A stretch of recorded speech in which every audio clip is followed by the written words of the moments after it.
गुजरात विधानसभा के चुनाव के पहले चरण की वोटिंग में बहुत कम समय रह गया है। पहले चरण के चुनाव प्रचार का शोर भी थमने वाला है। 1 दिसंबर और 5 दिसंबर को 2 चरणों में वोट डाले जाएंगे।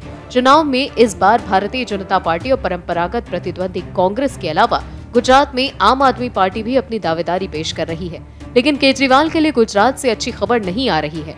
केजरीवाल का गुजरात जीतने का सपना टूटने की कगार पर है, क्योंकि तमाम सर्वे में बीजेपी को भारी बहुमत मिलता हुआ दिखाई देता है।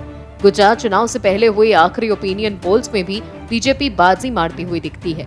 इंडिया टीवी के आखिरी ओपिनियन पोल में बीजेपी को 117 सीटें मिलती नजर आ रही हैं। वहीं कांग्रेस को 59, आम आदमी पार्टी को 4 और अन्य को 2 सीटें।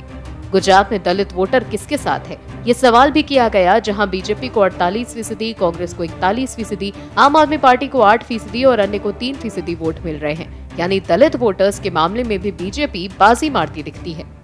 वहीं गुजरात का 49% सवर्ण वोट भी बीजेपी के खाते में ही जा रहा है। 48% आदिवासी वोट भी बीजेपी के खाते में है।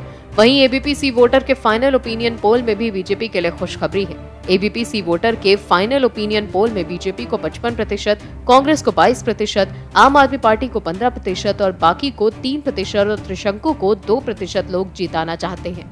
जबकि पता चला है कि कैटेगरी में 3% लोग हैं। तो कुल मिलाकर ना तो इस बार चुनाव को त्रिकोणीय बनाने में अहम भूमिका निभाने वाली आपको फायदा मिलने वाला है और ना ही कांग्रेस को फायदा मिल रहा है।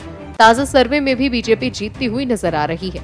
ऐसे में केजरीवाल के साथ फिर वही होता दिख रहा है जो इससे पहले उनकी पार्टी के साथ कई बार हो चुका है। मसलन जिस राज्य में बीजेपी सत्ता में रहती है, वहाँ केजरीवाल की ताल नहीं गलती। केजरीवाल की पार्टी उसी राज्य में मजबूत होकर उभरी है जहाँ कांग्रेस की सरकार थी। दिल्ली और पंजाब में कांग्रेस की सरकार को हटाकर केजरीवाल ने अपनी पार्टी की सरकार बना ली, लेकिन यूपी, उत्तराखंड और गोवा जैसे बड़े राज्य जहां पर बीजेपी सत्ता में थी, वहां केजरीवाल की पार्टी ने उम्मीदवारों की जमानत जब्त हो गई थी। इन राज्यों में भी चुनाव से पहले केजरीवाल ने खूब मेहनत की थी और आम आदमी पार्टी की सरकार बनने का दावा भी किया था। लेकिन अब नतीजे जब आए तो बीजेपी ने प्रचंड जीत हासिल की, जिसमें आम आदमी पार्टी की करारी हार हुई। ऐसे में अब गुजरात में देखना होगा कि केजरीवाल की पार्टी के साथ वही होता है या आम आदमी पार्टी के कुछ उम्मीदवार जमानत बचाने में कामयाब हो जाएंगे। गुजरात में 1 और 5 दिसंबर को चुनाव होने हैं, वहीं 8 को उसके नतीजे आएंगे। इसीलिए वैसे तो नतीजों के सामने आने के बाद ही पिक्चर क्लियर होगी, मगर अभी इस वक्त ये तमाम सर्वे बहुत कुछ बयान करते हैं और नतीजों में भी बीजेपी के जीतने की पूरी संभावना जताई जा रही है।